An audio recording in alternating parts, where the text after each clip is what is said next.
Hello, fourth grade. Kind of a rainy, cold day out. Hopefully, all of you guys are doing some of your own reading today. But in addition to reading, don't forget about math. I checked online today to see how everybody was doing with Prodigy, Khan, and Sumdog. The results are, can you see that? So we have about 7 or 8 people. Let's see. I think that's good. 7 or 8 people that have done Prodigy. Nobody's on Sumdog. And Ainsley is cruising through Khan Academy. So let's see if we can fix that for Tuesday. And maybe there will be some big shout outs of people that really rocked through some math sites over the weekend. So don't forget, just email me if you don't know one of your passwords or how to get on those.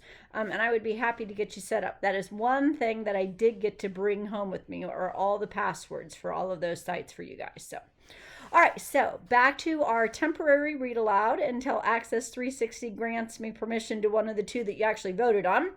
So remember, yesterday I started chapter 1 in Swindle, and it is a Scholastic book. Thank you, publishing company. We're on chapter 2, and they spent the two main characters, Griffin and his buddy, spent the night in, maybe we call it a haunted house, but an abandoned house that is ready to be demolished today. And Griffin is the man with a plan. So hopefully that jogs everybody's memory. All right, here we go then. Chapter 2. As soon as the town had announced the meeting to decide what would be done with the Rockford land, Griffin had spoken those 5 fatal words. Let's work on a plan. Proposal for development of Rockford site. Griffin Bing, head designer. And this is one of his notes or plans that I'm going to read. So it says 1, the plan approved by the kids of Cedarville show how the land of the old Rockford house can be turned into a skate and roller park. Laid out ascending to the diagram A below, scale 1 inch is actually 12 feet. So, with the help of Ben, a few classmates, and Mr. Martinez, their teacher, Griffin put together a formal presentation to make to the town council. But on that big night, the committee, sounds like our last book, but these are people, not birds. The committee had refused even to hear their proposal. They'd already decided on their own project, a museum. It still rankled Griffin. That's probably a word that we haven't heard before, but can you figure out how he feels at that point? Rankled. It still rankled Griffin. Not the losing part, sure, that had been disappointing, but to be ignored completely, brushed off like a mosquito, just because you were young.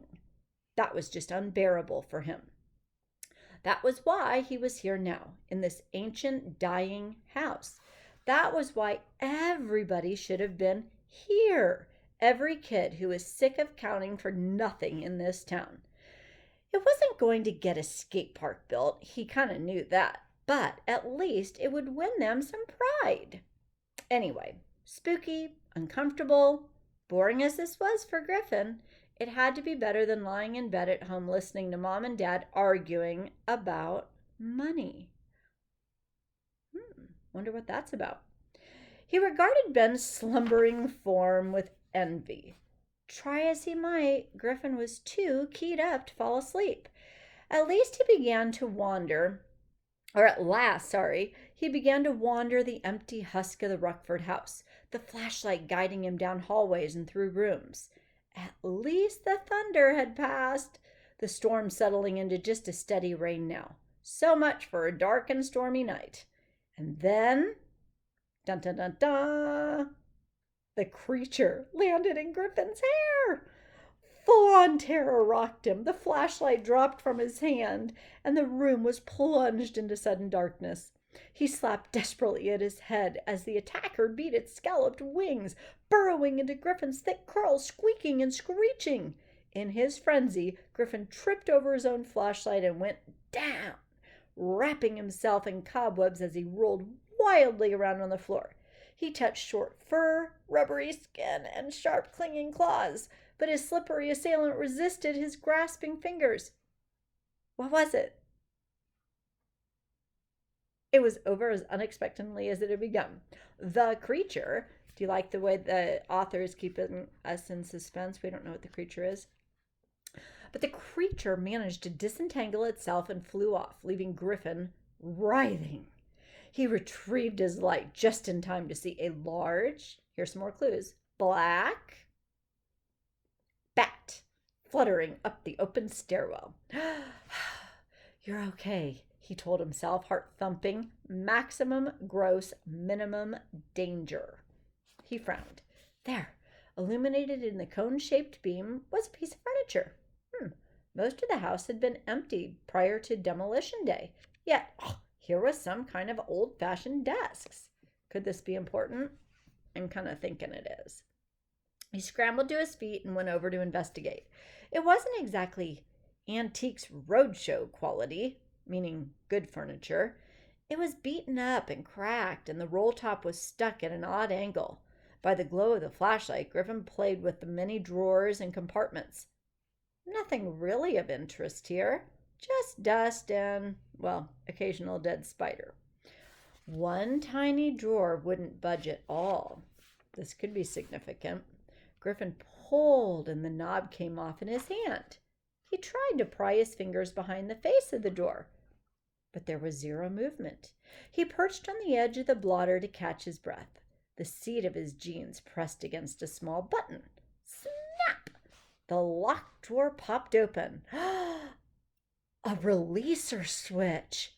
That means there's some kind of hiding place in here. Eagerly, he shone the light inside the narrow compartment. Empty. Wait. No. Wait. At the very back of the drawer, a flash of color caught his eye. He reached in and drew out an old, faded card. There was a picture of a loaf of bread in the center, surrounded by the message, Top Dog Bakery Products for the Sandwich of Champions. He turned it over and examined the other side. There was a color drawing of a baseball player shouldering a bat. This image wasn't detailed, but the face seemed, well, familiar. Griffin read the name on the bottom. George Herman. Babe Ruth. How many of you guys knew that? I didn't. A baseball card? This had to be old. Really old, too, since Babe Ruth had played a very long time ago. Griffin, of course, was no expert on this, but everyone knew that some old baseball cards could be worth a whole lot of money. Money. Did we get a clue about his family earlier? What was the thing his parents might argue about? Just the thought of money brought a dull ache to his stomach.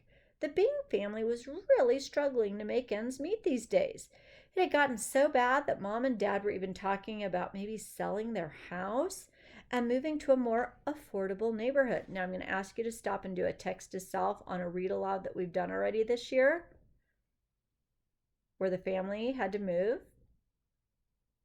Land of Stories. Yeah, little similarities here. No way, Griffin said aloud, teeth clenched. It had taken him 11 years to break in this town and these friends. He wasn't about to give that up without a fight. And if this card turned out to be valuable... Get it out of your hand, he admonished himself. What were the odds that someone would leave a priceless collectible to be destroyed inside a condemned building? Still, this was possible. He could hope. He made a face. Griffin was not a hoping kind of guy. His philosophy, if you want something, you make it happen. You don't sit around wishing for it to come true. Yet, the tantalizing image would not let go of him. His family's financial problems, over no more dark circles under his parents' eyes from staying up half the night trying to squeeze money out of a bank account that had nothing to give. Even the man with a plan could be a dreamer when there was so much on the line. All right, tomorrow, chapter 3. Actually, tomorrow's the weekend. We'll kind of see how it goes. But do some math and surprise me on Tuesday when I check those scores. Okay, chapter 3 tomorrow. Bye.